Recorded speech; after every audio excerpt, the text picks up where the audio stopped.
နှက်တကောင်တိတ်ဆိတ်နေတဲ့အချိန်မှာပေါ့တငယ်ချင်းဖြစ်သူအိမ်ပြန်သွားတော့ဒီအခန်းလေးထဲမှာငါတယောက်တည်းကြံခဲ့တယ်ရုတ်တရက်လင်းထိန်နေတဲ့အမီးတွေကတစ်ဖြက်ဖြက်နဲ့မှိတ်တုပ်ဖြစ်လာတယ်အခန်းထဲကလေတူးကလည်းကောက်ကငင်းကအိတ်ဆက်သွားတယ်လို့ပဲငါရှင်တုံပန်းတုံနဲ့ထားကြည့်လိုက်တော့အပြင်မှာမိုးတွေတဲကြီးမဲကြီးရွာပြီးတော့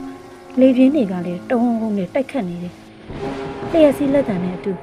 အခန်းထဲကမီးတွေအကုန်လုံးပြတ်သွားတယ်တလောကလုံးမှောင်တီးကျသွားတဲ့အမှောင်လူထဲမှာ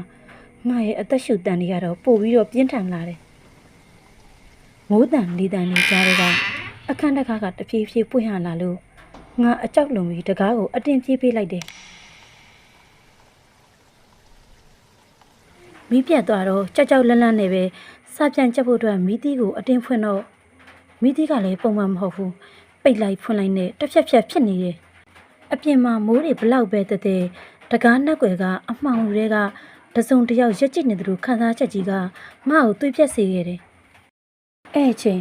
ငါရဲ့အနောက်ဘက်အမှောင်တူတွေကမဲမောင်ကြီးကြီးမားတဲ့လက်ကြီးတစ်ဖက်ကငါစီကိုတဖြည်းဖြည်းချင်းလှမ်းလာနေခဲ့တာတော့ငါလုံးဝမသိခဲ့ဘူးအဲ့ဒီအချိန်မှာပဲမီးသီးလေးကပြန်ပွင့်လာတော့အဲ့ဒီလက်ကြီးလေးလေထဲမှာနေပျောက်ကွယ်သွားတယ်ဒါပေမဲ့အန်ရကမပြီးသေးဘူးရုတ်တရက်ငါဥကောင်းုံတစ်ခုလုံးစိတ်ကနေဖြစ်သွားပြီးစပင်းတွေကိုတစုံတစ်ယောက်ကလာထိနေတယ်လို့ခံစားရတယ်အဲ့ဒီအေးဆက်အထိတ်တွေကြီးကြောင့်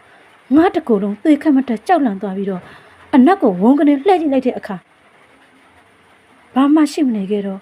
ငါတပ်ချင်းချမိသွားတယ်သူငါနားမှာရှိနေတယ်ဆိုတာကိုငါခံစားမိနေတယ်ငါအကြောက်လွန်ပြီးတငယ်ချင်းကိုဖုန်းနဲ့ထောက်လျှောက်ဆက်ခဲ့တယ်ဒါပေမဲ့ဆက်လို့မရဘူးစိတ်တွေပူနေတဲ့အကြောက်တရားကြော်လွန်လာပြီးတော့နင်ဘယ်ချိန်ပြန်လာမှလဲလို့စာတူလေးတစ်ချောင်းကိုပို့လိုက်တယ်ခဏနေတော့ဖုန်းထဲကစာပြန်ဝင်လာတယ်နောက်တစ်နာရီနေပြန်ရောက်မယ်တဲ့အဲ့ဒီစာကိုမြင်မှပဲငါရင်တွေကအလုံးကြီးကျသွားပြီးတပြင်းချနိုင်တော့တယ်တငယ်ချင်းပြန်လာမယ့်အချိန်ကိုပဲရှင်တမမနဲ့စောင့်နေရတာပေါ့ဒါပေမဲ့ရုတ်တရက်ထွက်ပေါ်လာတဲ့တကားခောက်တန်ကြောင့်ငါလန့်သွားခဲ့တယ်အော်တငယ်ချင်းပြန်ရောက်လာပြီထင်တယ်ဆိုတဲ့အသိနဲ့တကားဖွင့်ဖို့အတွက်သွားခဲ့တယ်ဒါပေမဲ့ရုတ်တရက်ငါခြေလမ်းနေတုတ်ဝင်နေရက်သွားတယ်စာပို့တာအခုမှ9မိနစ်ပဲရှိသေးတာလေသူပြောတာကနောက်တနာရီရောက်မှဆိုတော့အခုတကားဝမှာရောက်နေတဲ့သူကဘာတူလဲအပြင်မှာမိုးတွေတဲထန်စွာရွာနေတဲ့ညကိုနောက်မှာအေးဆက်အထီးတွေရှိနေတဲ့အချိန်9မိနစ်အတွင်းမဖြစ်နိုင်တဲ့အချိန်နဲ့ရောက်လာတဲ့ဖုန်းထဲကစာကိုယုံပြီးတကားကိုဖွင့်မလားဒါမှမဟုတ်တကားနှက်ွယ်အမှောင်တို့ထဲမှာပဲအသက်ရှူအောင်ရက်နေမလား